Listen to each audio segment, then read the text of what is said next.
Been 5 years today since the historic Ridgecrest earthquake created billions of dollars in damage at the China Lake Naval Base. Eyewitness News reporter Lena Folk has more on how the base is working to move forward. The moment when the earthquake hit, it was really pretty terrifying, actually, when the ground was shaking and everybody was scared. It seems like it's going on forever, and you're just wondering when it's going to stop. And is it going to get any worse? July 4th and 5th, 2019. A celebratory time for many around the nation, but in Ridgecrest, these days are remembered as the two earthquakes reaching magnitudes of 7.1 and 6.4. It was just chaos inside of all the buildings. After receiving recovery efforts totaling around $3.8 billion, one of the communities rebuilding 5 years later is the Navy's largest single land holding, the China Lake Naval Base. Established in 1943 during World War II, the base is a hub for Navy research, testing, and weapon building. People come here because they get their hands on the technology.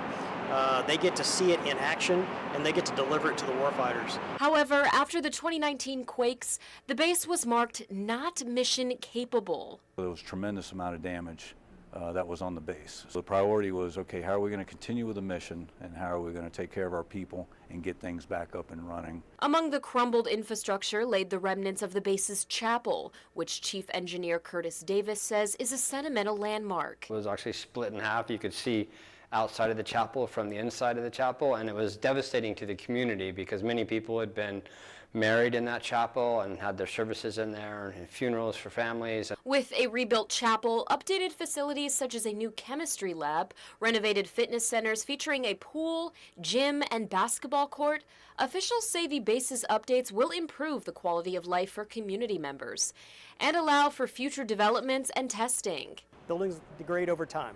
And so these new modernized buildings will provide them the space they need, the new techniques, the new equipment that they need to continue to do their job. This is all brand new, so this is an Embron glove box. I can weigh things out in the scale.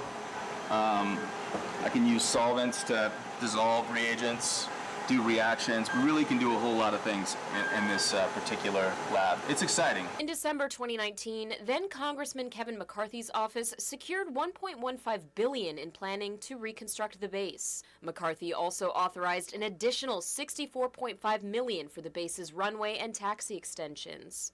It's surreal that not even 5 years after the damage was done, that not only are we starting to move back in the facilities, but that we've been using some of them for already over a year.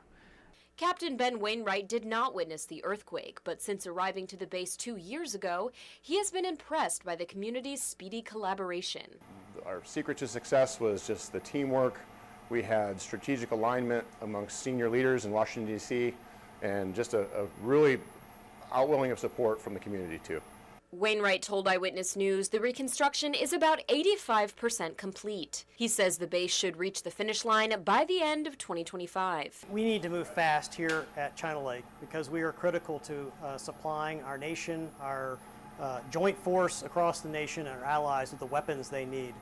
Although the base's officials say the quality of life was briefly disturbed after the quake, they are proud of their teamwork to reconstruct and immensely grateful no one died. History has been made here, and now with the investment to rebuild after the earthquake, history will continue to be made here. Lena Folk, Eyewitness News. Hi, I'm Rochelle Murcia with Eyewitness News Bakersfield Now on YouTube. Thank you for checking out our YouTube channel where we have tons of great content to choose from.